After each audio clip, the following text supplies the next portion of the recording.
Looks like we have another JRPG banger on our hands with Romancing Saga 2 Revenge of the Seven.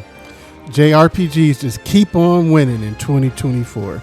It's been a banner year for RPGs in 2024 with two of the Game of the Year frontrunners in Final Fantasy VII Rebirth and Metaphor ReFantazio, and just some really good games throughout the year with the likes of Like a Dragon Infinite Wealth, the Paper Mario The Thousand Year Door remake, Unicorn Overlord, and Persona 3 Reload, just to name a few. And then Square Enix is keeping that trend alive with the upcoming release of Romancing Saga 2 Revenge of the Seven. What's up, everyone? This is Justin, and welcome to Just Keep Playing. Please join me today as we talk about the reviews for Romancing Saga 2 Revenge of the Seven. I thought that Romancing Saga 2 Revenge of the Seven looked really cool after it was first revealed in the June Nintendo Direct.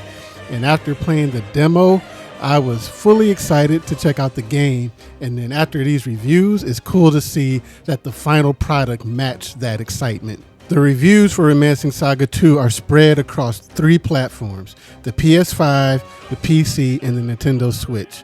On the PS5, it's sitting at a Metacritic rating of 80.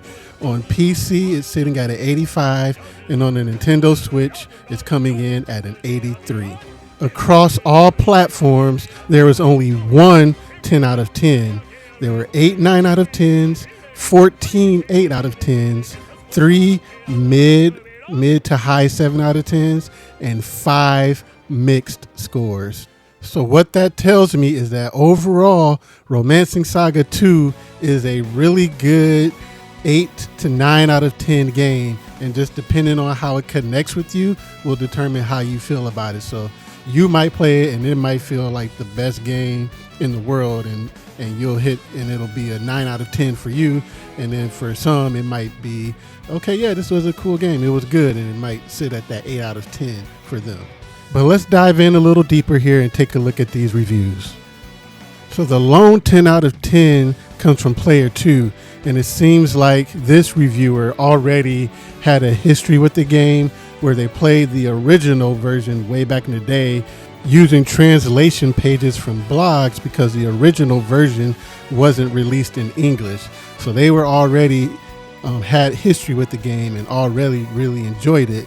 So having this remake just furthered their love for that game. And so they go on to say that it's been a heck of a month for RPGs. Romancing Saga 2 still carves out some brain space and made me want to keep coming back for more. Even with its minor issues, this is a bloody good game. They go on to say, it's hard reviewing RPGs. I could wax lyrical about systems upon systems all day, especially in this game. I've only scratched the surface of some of the components of the game. At the end of the day, it boils down to this. Romancing Saga 2 was always a great RPG, and it's been made even better in the remake. This is a title that stands amongst the greats: Chrono Trigger, Terranigma, Persona 4, Final Fantasy VI, and Baldur's Gate 3, to name a few. That is extremely high praise. They go on saying, I'll even go a step further. If you like JRPGs at all and you haven't played this, you're doing yourself a disservice. So they really love this game. All right, now we'll take a look at some of these 9 out of 10s, and we'll start off with Nintendo World Report with the score of a 95, and they say that Romancing Saga 2 Revenge of the Seven has become my favorite game of 2024, which that is saying a lot in a year where we got games like Metaphor ReFantazio, Final Fantasy VII Rebirth, Astrobot, Zelda, all of the above. So that's high praise. They go on to say it might be the best turn-based RPG on Switch. And even that, there's a lot of competition for that title with games like Fire Emblem Three Houses, Dragon Quest XI's. So this is really high praise for Romancing Saga 2. So going on, they say from the moment I played the demo at PAX West to when I rolled credits and immediately dove back in, I've been completely enamored with its non-linear trappings and charming world building. It's my sincere hope that the team that brought this remake to life will be given the reins to a Romancing Saga 3 remake and then new Saga titles moving forward, because they hit a grand slam with this one. There's no doubt on my end, cold or otherwise, revenge is a dish best served with romance. And then with a score of a 90, we have But Why Though saying Romancing Saga 2 Revenge of the Seven is a spectacular RPG. Its story is massive and expansive, leaping across time frequently. The combat is tight and satisfying, with plenty of freedom for exploration. Romancing Saga 2 Revenge of the Seven is one of the best RPGs of 2024 and should not be missed. And with another 9 out of 10, we have Digitally Downloaded, and they say Square Enix picked an exceptional game to remake and then did an exceptional job in remaking it. Romancing Saga 2 Revenge of the Seven is a true epic and a game that comes across as ambitious to this day. While the raw storytelling is a little limited, the concept is strong and compelling. The combat system is tactical and entertaining, and bringing the game into 3 dimensions means that we can finally see the full scope and vision behind this adventure of generational consequence.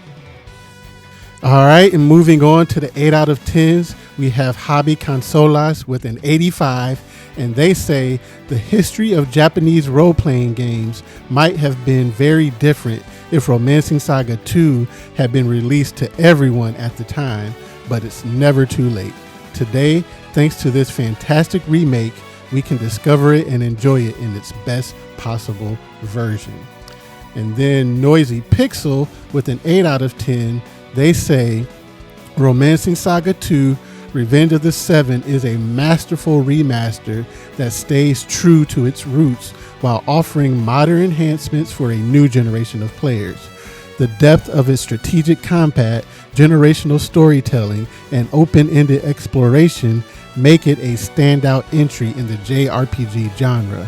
While it has some performance issues, they don't detract from the overall experience. And then next up we have RPG Site with another 8 out of 10, and they say the unique approach to genre staples may not be for everyone, but for anyone looking to check out one of Square's legacy franchises, I'd recommend Romancing Saga 2 Revenge of the Seven in a heartbeat. Or at the very least, check out the free demo that's out and see for yourself. And I agree. You should check out the demo. It's available on all of the platforms, Switch, PlayStation, PC. I really love the demo, and it ends leaving its hooks in you, wanting to know how the story goes forward, and you really get to kind of come to grips with the combat as well. And it's just a really good demo, and my favorite feature is that the progress carries over to the full version. So check out the demo and see how you feel about it. But they go on to say, regardless, it's great to see new life being breathed into the franchise, and I hope Romancing Saga 3 receives a similar remake treatment one day as well. All right, and now with a few 7 out of 10s, we have Checkpoint Gaming with a 75, and they say, Romancing Saga 2 Revenge of the Seven shines when it comes to its story and unique take on character development. Passing down the skills you learn to future generations immerses you in the long battle against evil. This also happens to be one of the harder Saga entries, and you may feel like the game is stacked against you. Persevering is part of the fun, but it could get too frustrating.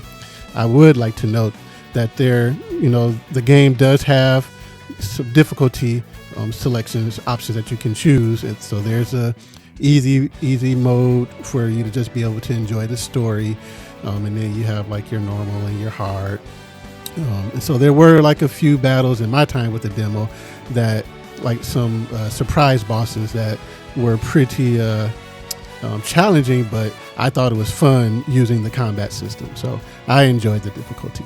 And then with another 7 out of 10 from The Gamer, they say Romancing Saga 2 Revenge of the Seven is likely to be your weirdest friend's favorite RPG. It is a playfully obtuse, mechanically deep outing paired with a story that is almost charming in its simplicity. It feels dated, but it also features a singular vision that sets it apart from other games in the genre. I suspect at the end of the day, it will carry on the legacy of the Saga franchise and be a divisive title, which is probably a good thing. We need more divisive games. And there is something to be said for games or just any form of entertainment, something to be said for something that just makes people feel so strongly, whether they absolutely love it or absolutely hate it. Like, take a look at the most recent Joker movie. That movie has people that absolutely love it and some that absolutely hate it. It's cool to kind of have that in entertainment where there's just not going to be that coming to an understanding of, yeah, this is equally loved. So it's good to kind of have that conflict there. And then with another 7 out of 10 from IGN Spain, I found this one to be pretty interesting.